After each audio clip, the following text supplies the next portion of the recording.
This is the story of our mothers and grandmothers who fought to vote only 90 years ago.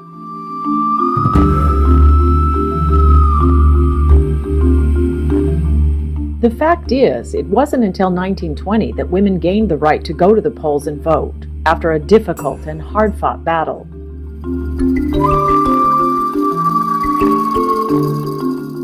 They wanted their voices to be heard, and on November 15, 1917, a brave group of innocent and defenseless women picketed the White House carrying signs asking for the vote.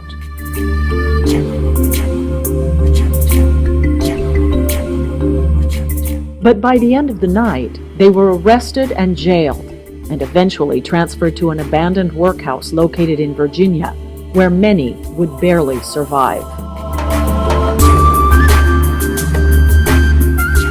What unfolded is called the Night of Terror, when the warden at the workhouse ordered his guards to teach a lesson to the suffragists imprisoned there, because they dared to picket Woodrow Wilson's White House for the right to vote.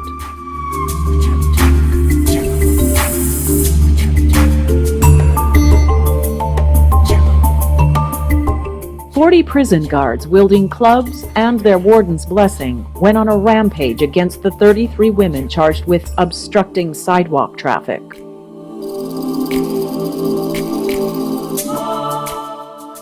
They beat Lucy Burns. They chained her hands to the cell bars above her head and left her hanging for the night, bleeding and gasping for air. They hurled Dora Lewis into a dark cell, smashed her head against an iron bed, and knocked her out cold. Her cellmate, Alice Kosu, thought Lewis was dead from a heart attack. For many weeks, the women's only water came from an open pail. Their food, all of it colorless slop, was infested with worms. Additional affidavits described the guards grabbing, dragging, beating, choking, slamming, pinching, twisting, and kicking the women. When one of the leaders, Alice Paul, embarked on a hunger strike, they tied her to a chair, forced a tube down her throat, and poured liquid into her until she vomited. She was tortured like this for weeks until word was smuggled out to the press. Woodrow Wilson and his cronies tried to persuade a psychiatrist to declare Alice Paul insane so she could be permanently institutionalized. The doctor refused. Alice Paul was strong, he said, and brave. That didn't make her crazy. The doctor admonished the men. Courage in women is often mistaken for insanity, he said.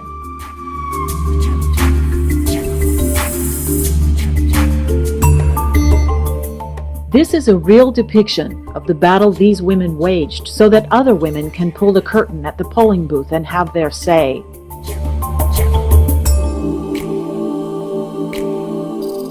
What would those women think of the female voting record now?